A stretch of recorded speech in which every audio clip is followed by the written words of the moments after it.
I'm Chris from North Wales Wildlife Trust, and on behalf of the Wildlife Trusts in Wales, I would like to say a huge thank you to players of the National Lottery. Thanks to you, we will be spending the next 4 years helping young people to take the lead on community climate action projects in their own cities, towns and villages right across Wales. From the large-scale restoration of habitats such as wildflower meadows and peatland, to the establishment of local orchards and urban wildlife gardens, we will be empowering communities in Wales to stand up and help secure a better, greener future for both people and wildlife. Diolch yn fawr iawn. I'm Ian Thomas and I work for the Welcome to Our Woods partnership here in Treorba in the upper Rhondda Valley, South Wales. We've had some fantastic news today. We've been awarded £238,000 from the National Lottery Climate Action Fund.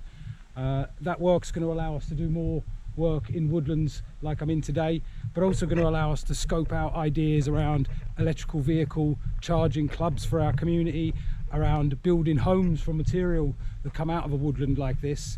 So I'd just like to say thank you to the National Lottery players really that make these grants even possible.